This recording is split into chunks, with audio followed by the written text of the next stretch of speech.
Welcome back to another episode. Flebheads, Nathan here, kicking us off just by saying that Amin knows basketball, and he knows things about basketball players that's outside of basketball. He could not be more right about Steph Curry giving uninteresting interviews. It maybe is something that you knew about subconsciously, but Amin just coming out and saying it today, spot on. I mean, this guy is only, the last time he gave an interesting interview was back when he was first in the finals and his kid was making it interesting. Only time. That Amin sure knows basketball. And guess what, folks? Welcome.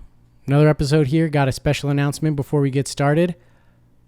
We are now offering the opportunity to subscribe for less than the price of a full price candy bar. You can get bonus content.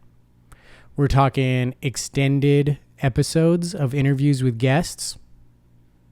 You want to hear what Jeremy Tache has to say about his time in Tahoe, softball game, highlight draft picks. Actually, the highlight draft picks is going to be for everybody. You're welcome. But if you just little 99 cents to support the pod, cut out one candy bar a month out of your diet, your body will thank you. You know? Oh, I'm also going to be doing things like remixes, making some show songs. You maybe have heard those songs that I've been playing as new intros. Well, I've got some. You'll hear one here. I'll put another one out on social media that you can hear part of. But for those that subscribe, you can hear the full song, right? Got, 2 full remix songs right now of just show sounds mixed in with a song. Both of them just a little bit over 3 minutes. For the subscribers, the flebheads, the real flebheads. Well, let's go ahead and get to this Jeremy Tache interview, shall we?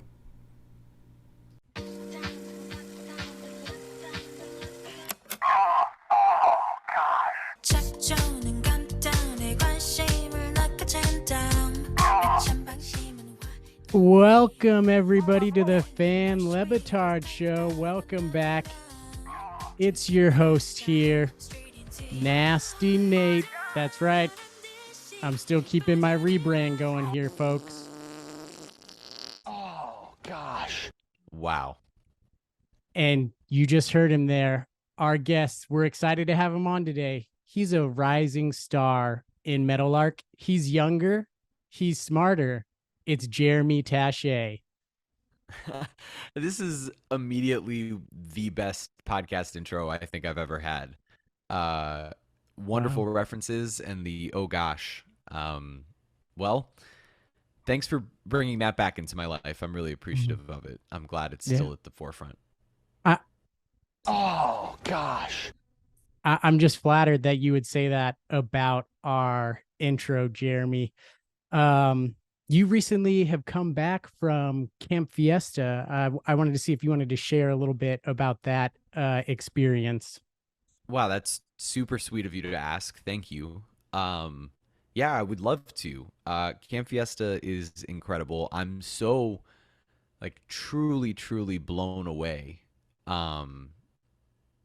by what the fans of the Dan Lebitard Show with Stu Gatz did on behalf of Camp Fiesta, raising, and this was the last I checked a number of days ago, it was just under $10,000, just merely because I had mentioned camp on Mystery Crate, in the last segment, mind you, of Mystery Crate. So that's how far you had to go listen. And so those are committed fans. Absolutely. And so to feel the effects of that while I was gone from the show was actually really special, because it connected me back to work in a way that was truly just this pure thing. And yeah, camp was incredible.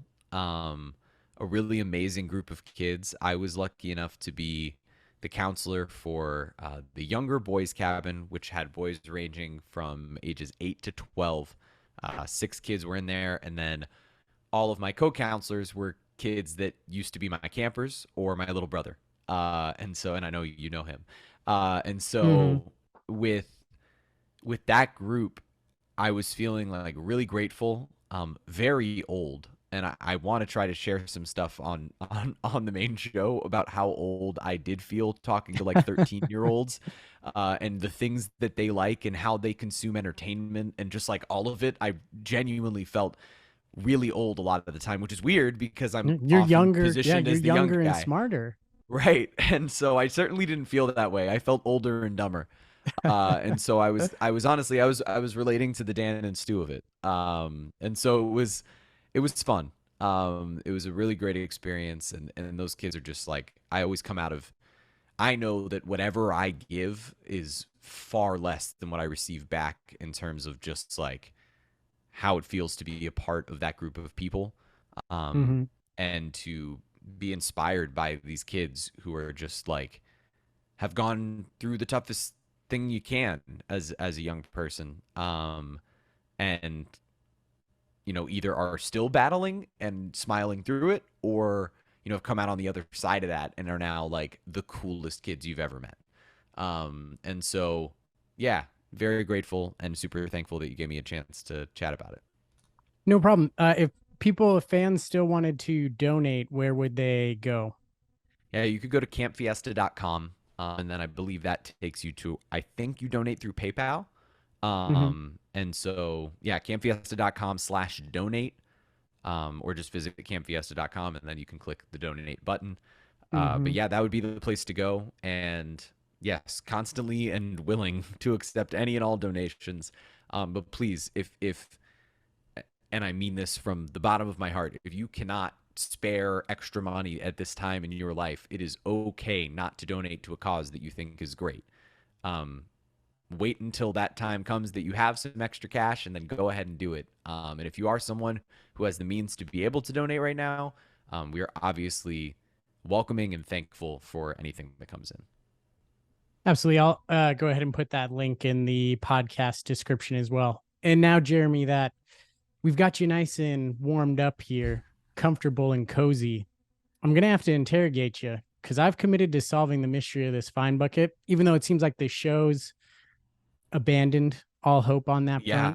front. As far as I can tell, I'm not giving up. From across the country, I am gonna find out. I'm gathering details. I'm creating a list of suspects. I've interrogated Cynthia, or see, I slipped Cynthia. I interrogated Uh her, and now I'm gonna do huh. the same for you. Same setup here. I'm gonna play a song, and I have until the song is done. That's how long I have to interrogate you. So, Okay, perfect. and then my final question after the song ends is, did you take the money? So Okay. here we go.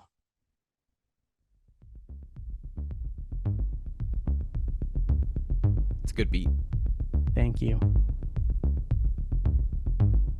What time did you leave the Clevelander on that last day there? Probably between 12:30 and 1 o'clock. Okay, so pretty early then. Were you ever alone with the fine bucket? No. No. Hmm. No, hold on. I will Oh, say, okay. throughout every day that I was ever at the Clevelander, as is the case now in the shipping container, when breaks are taken and the rest of the shipping container goes out to grab food or chat with each other, I stay in the shipping container editing the show. So oftentimes I would leave at different times, maybe at the start of a segment. This was before I was getting to do very much on air. And so, yeah, there were plenty of times where I was left alone in that room, but I never thought. Speed up your answers You're the here, fine Jeremy. bucket. Speed them up. Killing me here, Smalls. Did you at any time on that final day, just as a joke, walk up to the fine bucket and go like, "Let's go"? No. No, never. So when you left, was the fine bucket still there? Yes.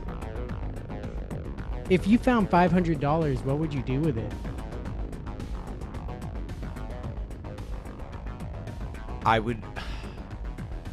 I'd probably, God, if it was $500 cash, first I'd ask Dan if it was his, just because who else carries around that much cash? Then Stugatz, And then if not, I'd probably just donate it. Who did you last see with the fine bucket on that day? Do you remember? I don't remember. Is there any prime suspects currently? No, but I know that there should be video that exists. Oh, but I'm out of time. I can't ask you about. Yeah, I know. I did ask Cynthia about the video, and she had not seen it. You know it, but you have not seen the video. I have not seen it. I So have see I have a source that has told me that the video exists. that the video exists. So, final question: did you take the fine bucket? No. All right, I'm gonna go ahead and process your answers here.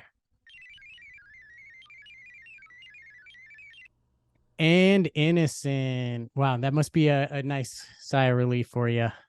It's a real weight off my shoulders. I'll tell you that. I've been really worried. I've been thinking about as I came into this podcast. That's why I've been sort of pushing the podcast back week by week. Oh, mm-hmm. It's because I've just been dreading this moment, having to go under the pressure of that, and so I'm really glad to have gotten through it. Thank you. Well, congratulations. I said when I introduced you that you're a rising star at Meadowlark. For my money, you're one of the people who has provided, some of the best sound clips of the show. I mean, just you got some classics here, Jeremy. Let's go. With the Let's Go. Yeah. You got the classic Let's go. Forgot that I had that in a playlist there of just That's all so- sorts of different Let's That's Goes so there. Good. Oh no. You got a lot of them, Let's go. Oh Yeah. my god. That's when you're on the phone with your boys and you're going to go hang out. You're at a rock concert, pumping up the crowd. Wow. Yeah. Man, that actually kind of cool. But when did this star start to rise? And I know, the rise of Jeremy Tache started with Fart Bear, ladies and gentlemen, on the Aubrey Plaza episode, the rise of Jeremy Tache. So, Jeremy, what did that fart sound like? Did it sound like this? It didn't. No. All right, so I have a number of things to say in response to that. One, I didn't realize that Fart Bear was the same. That was the Aubrey Plaza episode. I didn't realize that was from the same episode. I'm so grateful that if that nickname was going to happen, that it came during what is, for my money, one of the greatest canon episodes of this show in the last, at least in the last like 5 years. And it was so fun to be a part of it that day. I like, in the moment, we were all genuinely questioning, is this good? And I kind of kept being like, no, this is really good. I know this is good. This is definitely good.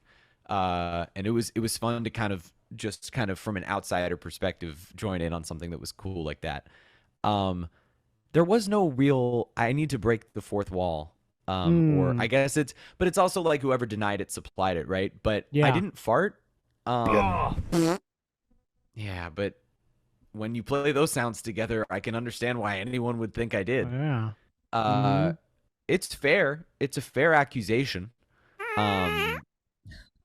It was more like that, to be honest. It was more, it was like, yeah, because it was a squeak of an armchair up against a wall is what it was. So it was like we had all of the art around the studio and that plastic up against the like leather. Gosh.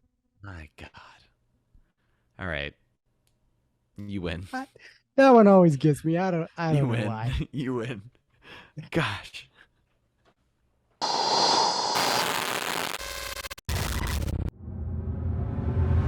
Spo is setting their ass up, so get ready. They asses is set. Yeah. All the way up. Let's go.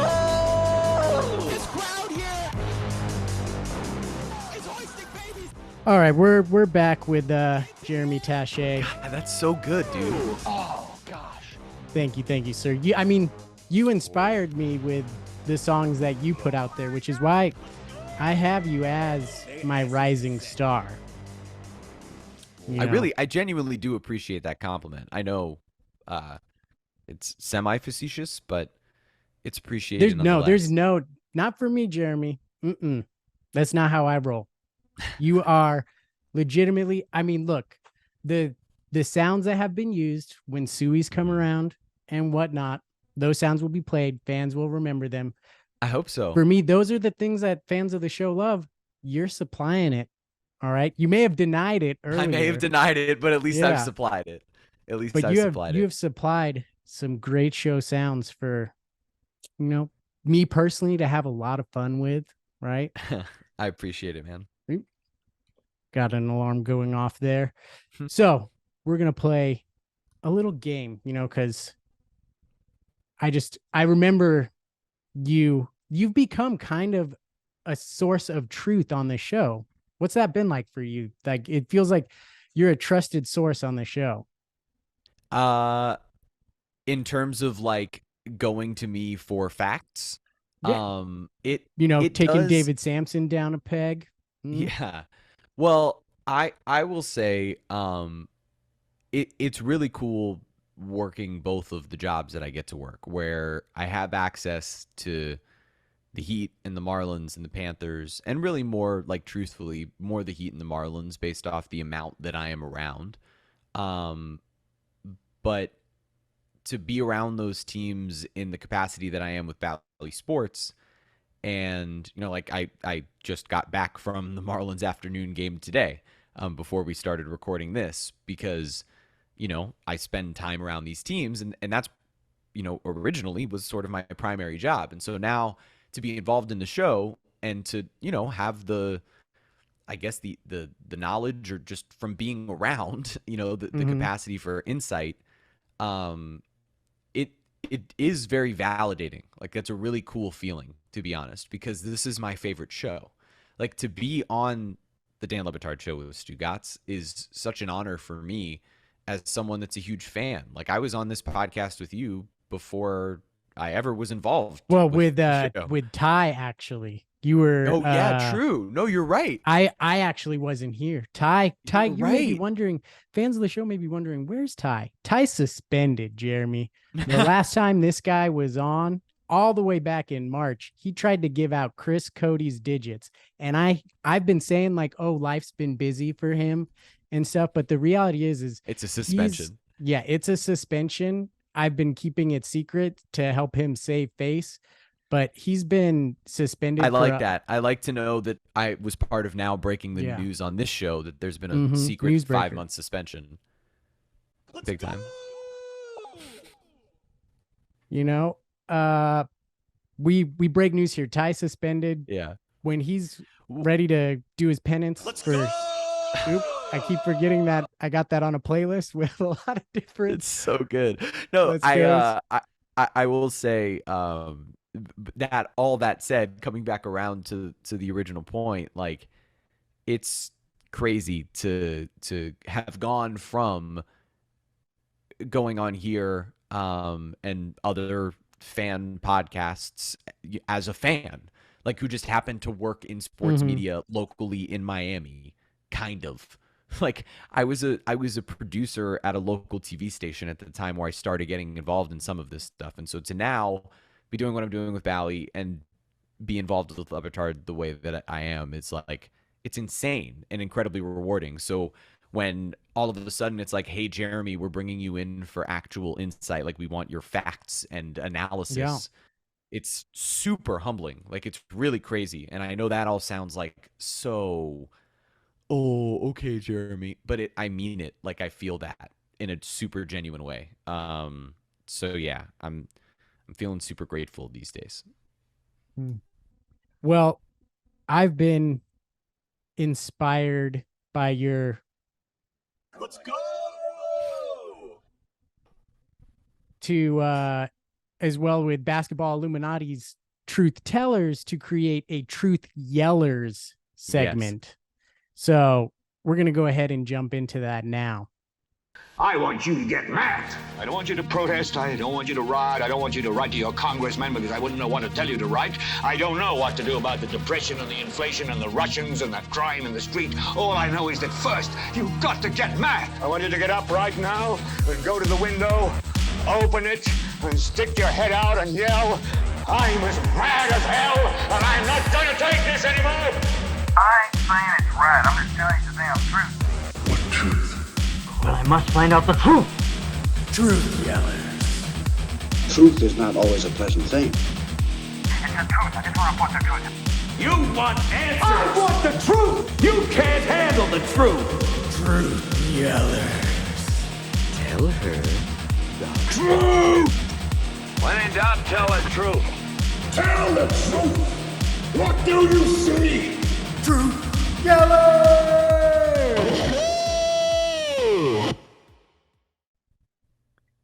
So this is our first Truth Yeller segment, and I don't know how it's gonna go.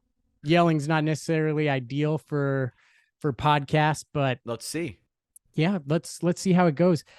I have some things that I feel down in my bones are true, and I'm gonna yell them, and you can Perfect. respond to them. Boy, do I want to start with one that I think? Yep, I'm gonna do it. And yeah, here it is. The Miami Marlins will not make the playoffs. This is a mediocre team that's just ridden on their luck. It's not a replicating. It's not a replicatable skill to win one-run games. In fact, I might go so far as to say that they put a voodoo hex on the San Diego Padres, who are 0-10 in extra inning games. What do you say, Jeremy? So the first thing I want to say is I like this segment and I think this is a good idea. The second thing that I want to say is I believe that I genuinely believe, and I know I'm not yelling, but I genuinely believe that this Marlins team after the trade deadline is significantly better than they were going into it. And I think that luck was a huge part of getting them to where they are right now. And thank goodness they're better now than they were a few days ago. They'll call up Yuri Perez within the week, I would bet. And not this current week that we're recording, but within about a week of time, I would think you'll see Yuri Perez come back up. He's another ace in your rotation. They've added Josh Bell. They've added Jake Berger. They are a better team. And I think you might be right that they might not make the playoffs. Jeremy, I have them going under 500 by August 23rd. Oh, God. By August 23rd, they're going to be under 500? That's right, They're Jeremy. 5 games over. They're 5 games over. Look, their schedule is absolutely ridiculous. Like, their schedule upcoming, I believe it's Texas, then Cincinnati, then the Yankees, then the Astros. It might be that order, and I know I have the first 3 right. Like, it is nuts what they're about to go into, but they do have good starting pitching, despite the fact that they've had some mediocre starts. The bullpen has blown a few games late that are incredibly unfortunate, and if they can get back to winning the close games, I disagree with you. They'll be a playoff team. They're not going to get back to it, Jeremy. They already used up all their luck. Sorry. All right. My next true thing is 9/11 happened. Oh, wait, sorry. I mixed up my talking points that's for one of my talking points with one of my uncles. Yep. There you go. Oh, here we go. The NBA has a blatant bias against Miami. What is up with this memo? What is up with this memo? I vehemently agree with you. This is insane what has been going on. I really can't believe that the NBA just won't. Oh. Let's go! Ahead and let Dame get traded to the Miami Heat already, because really at this point it is insane. There are no other offers on the table for Portland to even snuff out. There's no team, when you look at the math of it, there is no team that is going to be willing to offer what Miami is offering, knowing that Dame will stay. Dame has a really ridiculous contract, and if you're dealing with a player who is disgruntled and doesn't want to be there and just wants to force his way somewhere else, look, We've seen what happens with that with Miami. Jimmy Mm-hmm. Butler went from Minnesota to Philadelphia wanting to go from Minnesota to Miami. And what did he do? He found his way to Miami. Eventually, did. it happens. You cannot tell me that in this scenario, there is some other greater offer, or by the way, that value always has to do with previous offers. Just because the Minnesota Timberwolves are idiots in how much they gave up for Rudy Gobert does not mean that trade value ultimately changes forever. 4 first-round picks or 3 first-round picks, a couple of young players, and Tyler Hero either netting you more first-round picks or becoming a part of your roster is a great haul for Damian Lillard, given his age and his contract status. It's enough. James Harden's doing the same thing. Other players have done the same thing in years past. Enough of this with the NBA and the Miami Heat. And also, yeah, that's it. And of course, why wouldn't he want to go to Miami? He's more likely to end up a meme than get a championship if he goes to Brooklyn. We all know if he goes to Brooklyn, he's just going to be another one of those memes of like, remember 3 years ago when everybody said, who's going to stop this team, right? He's just going to become another meme. That's all Brooklyn shows they can do. They can get the talent, and then they can just blow it up over and over again. I like this. This feels like we're on First Take. Yeah. Let's go! And that's been Truth Tellers. Let's go! Oh, there it is. Go give me again. Let's go back, circle back to the Marlins here real quick. All right. Give you another chance here. Why should I catch Marlins fever? Or should I be worried? Oh, wait, sorry. Let me rephrase that question. Should I be worried about catching Marlins fever? Or did the MLB develop a vaccine for it? Don't be worried about catching Marlins fever, but catch it. But catch it. But catch it. Don't be worried about it, but you should catch it. Because, look, I actually genuinely think this team is entertaining. They've been incredibly frustrating since the All-Star break. The offense has struggled in a real way. They have not strung together the types of games to be able to score runs like they did early in the season. Their batting average with runners in scoring position has not been as good as it should be lately. That said, they not only added Josh Bell and Jake Berger to the lineup every day, they've added Jazz Chisholm Jr. back to the lineup, He's back. which is he's a huge part of what they do, even if some people want to insinuate that they're worse when he's there. But you know for a fact there's no turds in the locker room. Look, man. Oh, gosh. You keep getting me with that one, and I should know better by this point than to walk into anything like that. But yeah, I mean, I think for the most part, like, there are no issues in that locker room. I've seen a team that is close, that really believes in what Skip Schumacher is preaching. Look, I don't think Major League managers do that much in terms of game-to-game management anymore. It's all about managing people. And Skip Schumacher is great at that. Like, he relates to people. He's young enough to get the players where they are right now. He's played with enough different players over his career that it's made him a really perfect fit with this team. And I think the additions that they've added, like, make them fun, and they should be able to string together some really fun games. If Yuri Perez comes back up, you've got Sandy, Yuri Perez, Jesus Luzardo. You know, those guys are all really electric to watch, with Johnny Cueto and Braxton Garrett. And, you know, you're watching a team that's on its way to some success. And even if they don't ultimately make the playoffs, this is the first playoff run they've been in gosh, close to a decade. If not more. So it's a fun time to watch them. And there's a number of players. I mean, Luis Reyes, I should have started right there. Yeah. He's going to win the batting title by a mile and have one of the best batting average plus seasons, which I know is a nerdy stat, but in the history of baseball, like, his batting averages compared to the rest of the league, it's spectacular. So you should watch them. They're fun. And I tweet about them a lot, or I X about them a lot.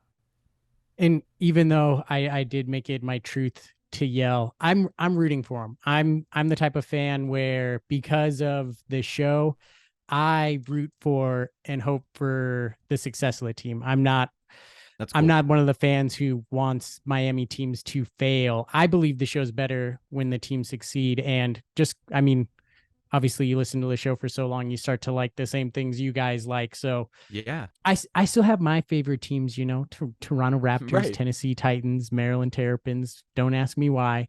Those are all interesting teams. Yeah, Those are right. all random choices. Turtles, But I like it. Titans, Raptors, it we do what we do, which is not much. But I root for the stuff outside of this show as well. And that'll do it for us, folks. Thank you, Jeremy, for your time. Thanks. If you're hearing this, the episode's over, but you could be hearing more of this in the extended episode. Now, how am I going to edit this all together? I'm going to work some magic, folks, and put some of this here, a little bit of that there, but there's more of this. Some of you already heard that because you subscribed. You're like, well, I could eat one less candy bar a month. Thank you for that. And your body will thank you too. And Jeremy, thank you for your time, sir. Thank you. And let me just say before I go, I think what you do is super cool here. This is a well organized, well thought out podcast, and that's very difficult to execute, especially when you've got people like me screwing with your schedule. So thank you for putting all of this thought and effort into it. It's super cool. And I hope that everyone listening likes me 1% more than before or less. I don't know. I don't really care. Never mind. I don't care what you think, audience. Is that what we're supposed to do? I care so much. Please like me. See you later, Fart Bear. Thanks, guys. Oh, God.